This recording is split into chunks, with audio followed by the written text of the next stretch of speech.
आतंकवाद का कोई धर्म नहीं होता। नहीं नहीं, मतलब मेरा ऐसा मानना नहीं है, लेकिन हमारे देश के कुछ महापुरुष हैं, उनका यही तो कहना है कि आतंकवाद का तो कोई धर्म ही नहीं होता है।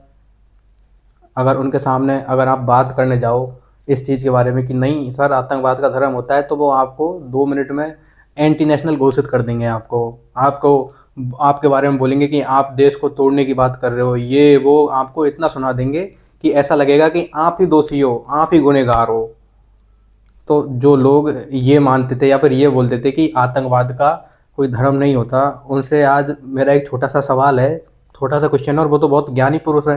मतलब उनका जो मानसिक लेवल है, उनकी बौद्धिक क्षमता है, हम जैसे लोगों से, हम जैसे तुच्छ प्राणियों से तो उनकी कितनी क्षमता ज़्यादा है, मानसिक क्षमता, बौद्धिक क्षमता। तो उनसे मेरा एक सवाल है कि अपने इस बौद्धिक क्षमता वाले दिमाग का प्रयोग करके उनसे आज मैं एक सवाल पूछना चाहूँगा, और वो सवाल बड़ा छोटा सा है।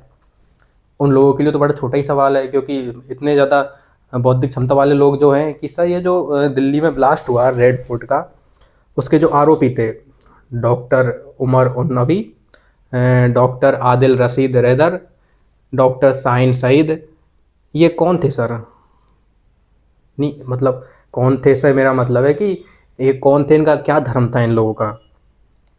नहीं होता है ना, जैसे या तो हिंदू थे, क्रिश्चियन थे, जैन थे, बौद्ध थे, या फिर यहूदी थे सर? कौन थे ये लोग, किस धर्म के लोग थे सर ये? क्योंकि यही मेनली 4 से 5 बड़े बड़े धर्म हैं। बाकी एक जो बड़ा धर्म है वो तो बड़ा शरीफ और पूरी दुनिया का पीसफुल रिलीजन है, उससे तो ये बिलोंग कर नहीं सकते। तो इन्हीं 4-5 रिलीजन में से होंगे ना सर ये लोग।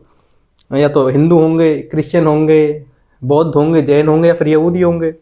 कौन थे सर ये लोग? तो अगर आपके पास इस चीज़ का जवाब हो तो इस चीज़ का जवाब उन महापुरुषों को बताना चाहिए कि ये इस धर्म के लोग थे। तो आप मेरे को इस्लाम विरोधी घोषित करो, उससे पहले मैं आपको बता दूं कि ऐसा नहीं है जो आप सोच रहे हो कि मैं ऐसा कुछ है कि मैं पर्टिकुलरली किसी रिलीजन के बारे में बात कर रहा हूँ या कम्युनिटी के बारे में बात कर रहा हूँ। मैं जस्ट इतना कह रहा हूँ कि ये जो लोग हैं, जो ये टेररिस्ट वगैरह आतंकवादी बनते हैं एक कम्युनिटी के एक मतलब पर्टिकुलर कम्युनिटी के लोग, ये फेस सेविंग का काम करते हैं। जब ये कोई भी घटना को अंजाम अंजाम देते हैं, एंड उसके बाद इनका फेस सेविंग का सबसे जो पुराना पिछले 70 सालों से जो तरीका चलता आ रहा है ना, ये अपनी कम्युनिटी के लोगों के पीछे जाकर छुप जाते हैं। एंड सबसे बड़ी प्रॉब्लम ये है कि वही कम्युनिटी, वही रिलीजन के लोग, वही हमारे मुस्लिम भाई लोग इनके खिलाफ ही आवाज़ नहीं उठाते। उन्होंने कभी हमारे किसी मुस्लिम भाई बहनों ने कैमरा पे आके कहा है कि हाँ सर हमारी रिलीजन के लोग, हमारी धर्म के कुछ गिने चुने लोग ये आतंकवाद को बढ़ावा देते हैं और वो ही आतंकवादी बनते? नहीं, वो ये चीज़ कभी नहीं कहते। और यही चीज़ इन आतंकवादियों को हौसला देती है, क्योंकि उन्हें पता है कि वो कोई भी अटैक करेंगे, कोई भी टेररिस्ट काम करेंगे, तो उन्हें पता है उन्हें कहाँ जाके छुपना है, उन्हें कैसे अपनी फेस सेविंग करनी है। वो जाते हैं और जाके अपनी कम्युनिटी के, अपने रिलीजन के लोगों के पीछे जाके छुप जाते हैं। ये उनका काम है करना, और पिछले 70 सालों से यही चीज़ चलती आ रही है। अभी चीज़ें थोड़ी बदल रही है, लेकिन आज से अगर 10-15-20 साल पहले जाओ, 2000 के आसपास जाओ, तो उस टाइम तो सिचुएशन ऐसी थी कि अगर आतंकवादी को आतंकवादी कह दिया जाए, अगर आतंकवादी को धर्म से बुला दिया जाए कि ये फलाना आतंकवादी है और ये इस धर्म से बिलोंग करता है, इस धर्म के थ्रू ये रेडिकलाइज हुआ है, तो उस देश में वही गुनाह माना जाता था। यानी कि आतंकवादी ने आतंकवाद किया, उसने बम फोड़ा, वो गुनाह नहीं है। लेकिन अगर आपने आतंकवादी को आतंकवादी कह दिया, अगर आपने आतंकवादी को ये कह दिया कि ये फलाना धर्म से बिलोंग करता है, तो आप गुनहगार हो गए। आतंकवादी गुनहगार नहीं है, उसने जो ब्लास्ट किया वो उस चीज़ के लिए गुनहगार, उसकी तो बात नहीं हो रही। बात इस पे हो रही है कि आपने उस पर्टिकुलर आदमी को उसके रिलीजन से कैसे बोल दिया, उसको आपने कैसे बोल दिया कि वो फलाना रिलीजन से रेडिकलाइज हुआ है, ये गुनाह है। एंड अगेन मैं कहना ये चाहता हूँ, जिस दिन हमारे देश के मुस्लिम भाई लोग जो ये जिस दिन ये आवाज़ उठाने लग जाएंगे, खुद कैमरे के सामने आकर ये लोग बोलने लग जाएंगे कि ये जो लोग टेररिस्ट एक्टिविटी में इंक्लूड है या फिर जो रेडिकलाइज्ड हो चुके हैं, ये लोग हमारे रिलीजन के है ही नहीं, इन लोगों का बहिष्कार जिस दिन वो खुद मुस्लिम कम्युनिटी के लोग आके करने लग जाएंगे, और जिस दिन वो खुद अपने मुंह से इनको बोलेंगे कि हाँ यही आतंकवादी है और ये हमारे धर्म का है और हमारे धर्म से इसका कोई लेना देना नहीं है, हमारे धर्म में इस तरह किसी की भी चीज़ नहीं सिखाई जाती है, या किसी भी तरह का इस तरह से जो इस्लाम के नाम पर ये लोग करते हैं या फिर रेडिकलाइज होते हैं कुछ लोग, इस्लाम धर्म के लोग, जो रेडिकलाइजेशन उनका किया जाता है या फिर किसी फॉरेन अब पार्टी की तरफ से किया जाता हो, या फिर कुछ जो ग्रुप बने हुए हैं जैसे पाकिस्तान के ग्रुप जैसे मोहम्मद वगैरह, जो ये रेडिकलाइजेशन का काम करते हैं इंडिया में। लेकिन जिस दिन इनको क्या है, हमारे जो इंडिया के मुस्लिम भाई बहन है उनको ही इनको अपने समाज से अलग करना होगा। जब इन्हें वो चीज़ महसूस होगी ना कि जिस रिलीजन के लिए, जिस धर्म के लिए ये लोग सारे काम कर रहे हैं, मासूमों की जान लेना, वो रिलीजन तो अपना इनका खुद का है ही नहीं, इनके खुद के रिलीजन ने इनको बाहर कर दिया, तो तब जाके इन लोगों की आंखें खुलेंगी। देन अगेन यही मैं कहना चाह रहा हूँ, मेरा ऐसा बिल्कुल कोई वो नहीं है कि मैं इस्लाम विरोधी बातें कर रहा हूँ या फिर मैं किसी इस्लाम के अगेंस्ट बोल रहा हूँ, मैं किसी धर्म के अगेंस्ट बोल रहा हूँ।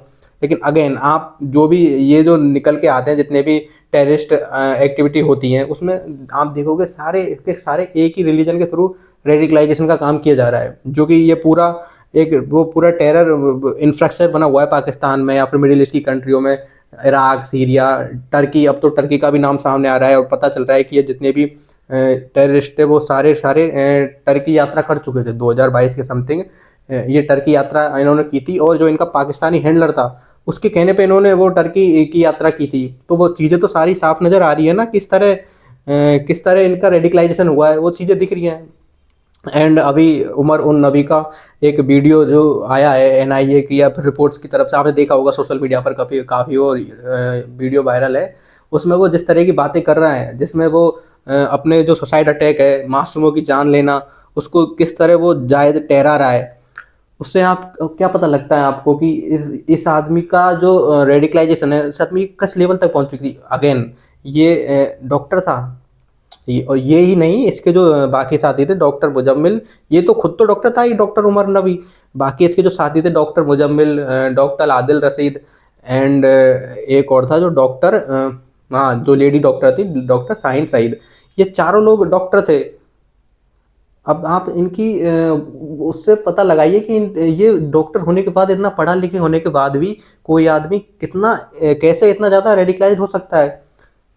इन्होंने देश के लिए, देश ने इनको क्या नहीं दिया, देश ने इनको पढ़ाया लिखाया, इस देश के लोगों के साथ ये इसी देश में पैदा हुए, इस देश के लोगों के साथ ये बड़े हुए, इस देश के लोगों के साथ इनको चलना फिरना सब कुछ इनका हुआ, इस देश के टैक्स पेयर से ये लोग डॉक्टर बने।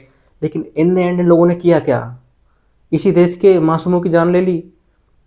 जिस दिन उस रेड फोर्ट के ब्लास्ट में मारे गए, वो किसी का भाई होगा, किसी की बहन होगी, किसी बेटे का बाप होगा, किसी माँ का बेटा होगा, किसी पत्नी का पति होगा।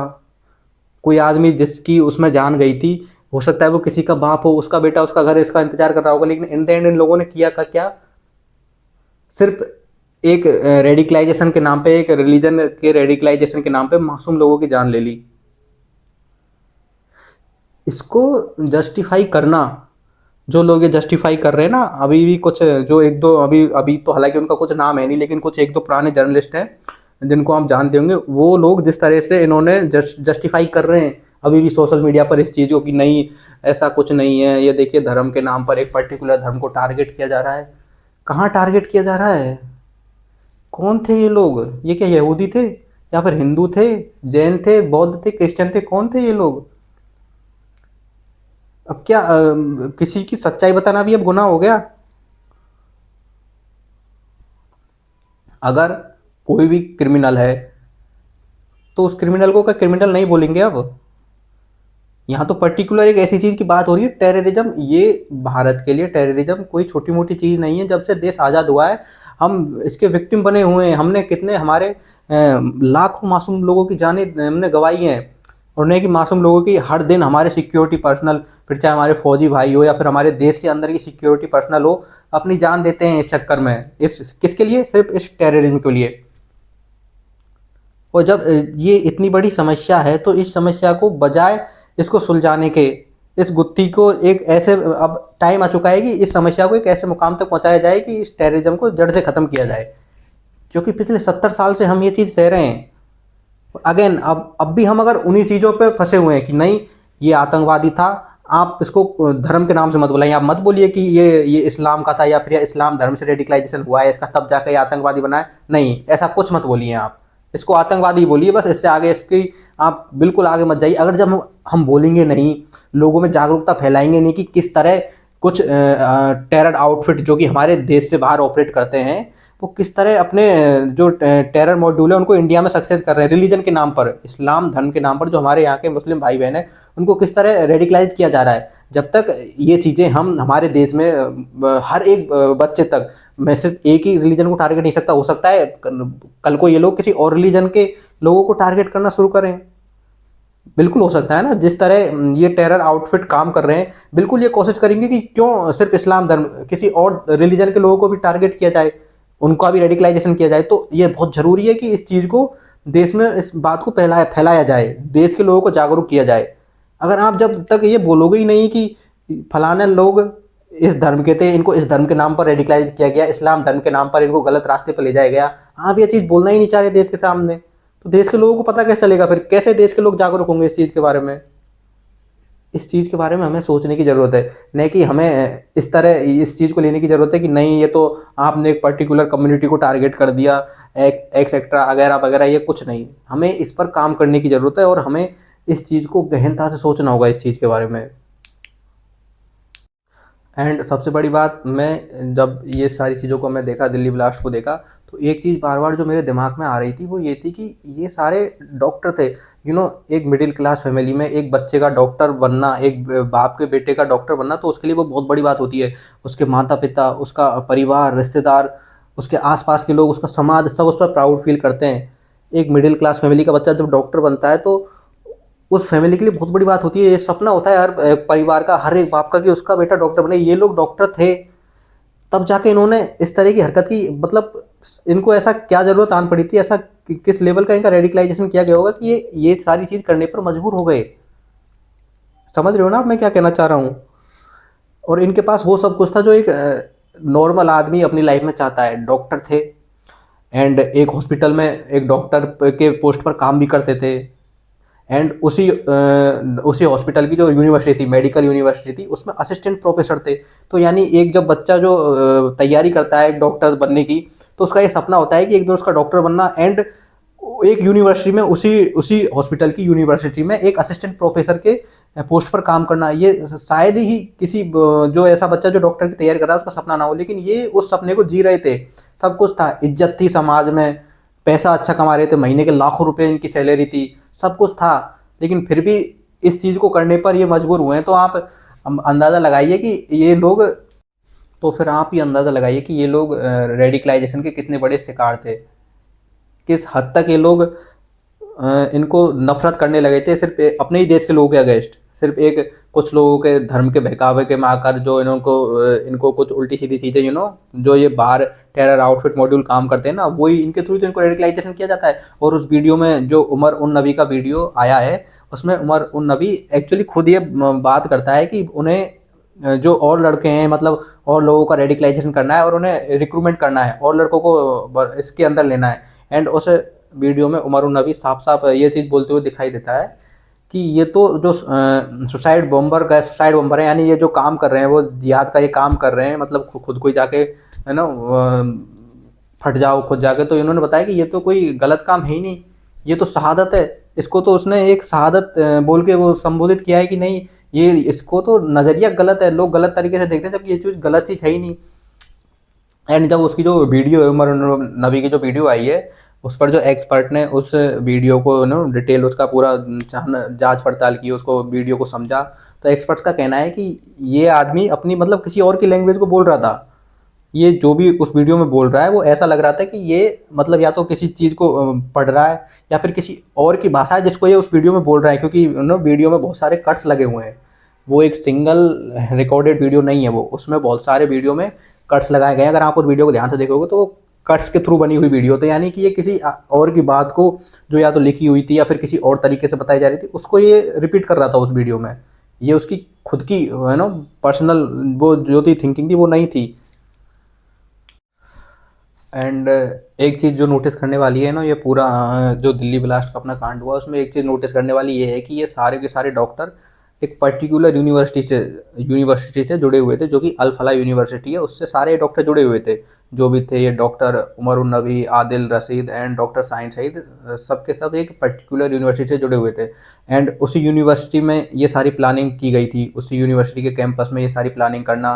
एंड जो जिस गाड़ी को लेके डॉक्टर उमर नबी फटा था, I-20, वो भी अटैक से पहले काफ़ी दिनों तक कैंपस में पार्क रही थी। जो अल फलाह यूनिवर्सिटी का कैंपस है, उसमें ये कार पार्किंग में रही थी। तो इसी यूनिवर्सिटी के थ्रू ये सारे एक्शन लिए गए इनके, इसमें इनका काम करना, सारे डॉक्टर यहीं काम करते थे। और डॉक्टर साइन सईद जो कि एक लेडी डॉक्टर है, वो भी यहीं पे असिस्टेंट प्रोफेसर थी। एंड रिपोर्ट्स में ये भी बताया गया है कि जो अमोनियम नाइट्रेट, जो कि ऑलमोस्ट इन्होंने 3000 किलो अमोनियम नाइट्रेट इन्होंने इकट्ठा किया था, उसका पूरा काम जो लेडी डॉक्टर थी, डॉक्टर शाहीन सईद, उसने ये पूरा काम किया था अमोनियम नाइट्रेट को। क्योंकि देखिए 30 किलो अमोनियम नाइट्रेट कोई एक दिन में तो लेके आ नहीं सकता था। सॉरी, 30 किलो मैंने किया, 3,000 किलो, 3,000 किलो अमोनियम नाइट्रेट कोई एक बार में तो लेके आ नहीं सकता।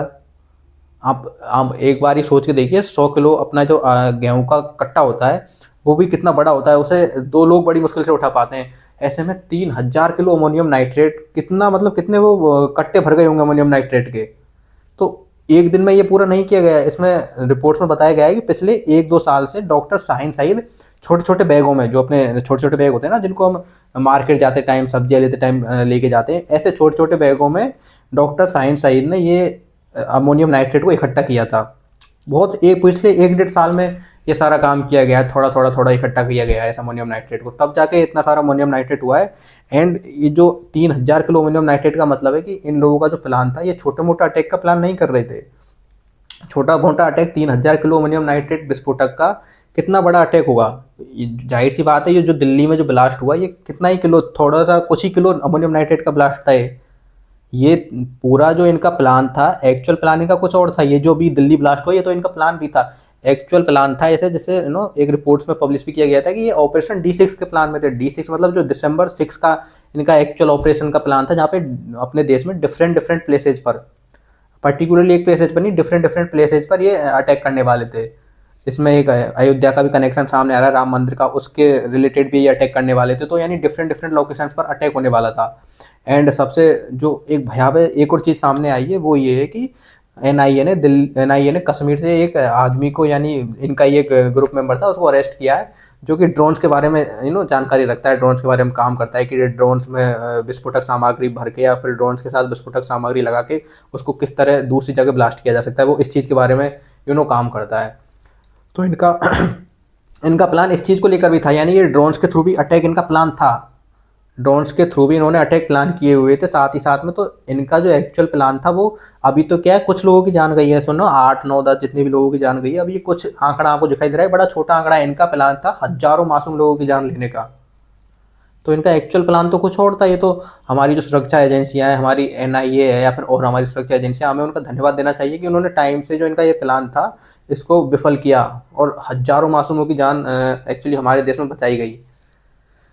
एंड सबसे एंड अगेन जो सबसे बड़ी बात यह है कि ये सारी चीज़ें ये सब कुछ आपने देखा, जो कुछ भी हुआ, टेरर मॉड्यूल का पूरा हुआ, ये सब कुछ कंट्रोल कहाँ से किया गया, मतलब कहाँ से इस चीज़ की जड़ें हैं पाकिस्तान से, वो सबको पता है। हालांकि अभी तक इंडियन गवर्नमेंट ने ये स्टांस अपना क्लियर नहीं किया है कि इसको पाकिस्तान के थ्रू ही या फिर पाकिस्तान के किसी टेरर आउटफिट ने इस चीज़ को अंजाम दिया है। ऐसा सरकार की तरफ से ऐसा ऑफिशियल कोई भी अभी अनाउंसमेंट नहीं किया गया है। लेकिन अगेन हम लोग को सबको पता है कि एक्चुअली कहाँ से इस चीज़ को किया गया है। अभी रिपोर्ट्स में इस चीज़ का भी दावा किया गया है, जो लेडी डॉक्टर थी शाहीन सईद, जो इस चीज़ को जो पाकिस्तान में जो अजमल कसाब बोल रहा हूँ मैं, सॉरी, वो क्या नाम था पाकिस्तान में, पाकिस्तान। एंड अभी रिपोर्ट्स, बहुत सारी रिपोर्ट्स में दावा भी किया गया है, जो लेडी डॉक्टर शाहीन सईद थी, जो लखनऊ की रहने वाली थी, वो एक्चुअली पाकिस्तान में जैसे मोहम्मद के जो लेडी सरगना थी, जो लेडी टेरर आउटफिट को चलाती थी पूरा, जितने भी लेडीज टेररिस्ट की भी अब भर्ती शुरू हुई है पाकिस्तान में, तो वो सारे को वही कंट्रोल करती थी। तो उसने अपने इंडियन आउटफिट का कंट्रोल डॉक्टर शाहीन सईद को दिया था, जैसे मोहम्मद द्वारा दिया गया था। तो अगेन ये सारी चीज़ें जो निकल के आ रही है, वो पाकिस्तान से ही सारी कनेक्ट है। तो आतंकवाद का अगर हमें इलाज करना है और हमें लगता है कि आतंकवाद को ख़त्म करना है, तो उसके लिए पूरी कार्रवाई पाकिस्तान के थ्रू ही होगी। क्योंकि सारा जितना भी ये सारी आतंकवादी गतिविधियाँ होती हैं, स्पेशली भारत में, वो तो पाकिस्तान के थ्रू ही होती है। और अब तो चीज़ें आगे तक भी बढ़ रही हैं। टर्की का भी काफ़ी रोल सामने आ रहा है, जैसा कि अभी इस अटैक में बताया गया था कि इन जो भी अब ये आतंकवादी थे या फिर जो भी ये टेररिस्ट थे जिन्होंने ब्लास्ट किया दिल्ली में, ये सब इनका टर्की से भी कनेक्शन था। ये टर्की गए थे 2022 में, और इनका टर्की जाने का कारण था, जो इनका पाकिस्तानी हैंडलर था उसके कहने पे ये लोग टर्की गए थे। तो यानी कुछ तो प्लानिंग टर्की में भी हुई होगी, या फिर कुछ इसके रिलेटेड इनको टर्की में बताया गया होगा। तो बहुत सारी चीज़ें जो निकल के आ रही है ना, अब चीज़ें पाकिस्तान से आगे की साइड भी बढ़ रही हैं। जो मिडिल ईस्ट की जो कंट्रियाँ हैं, जो ऑल्सो यही काम करती हैं, इराक, सीरिया, ये कोई दूध की धुली हुई कंट्री नहीं है, यही वो भी आतंकवाद का यही काम करती हैं। इन सब का एक ही मकसद है इन सब मिडिल ईस्ट की कंट्रियों का, या फिर जितनी भी कंट्री है पाकिस्तान से लेके और जितनी इराक सीरिया, इनका सबका एक ही मकसद है, आतंकवाद फैलाना। पाकिस्तान भारत में आतंकवाद फैलाता है तो बाकी मिडिल ईस्ट की कंट्री इसराइल में जाके आतंकवाद फैलाती है। मकसद इनका सबका एक ही है। एंड नमस्कार, जय हिंद, वंदे मातरम।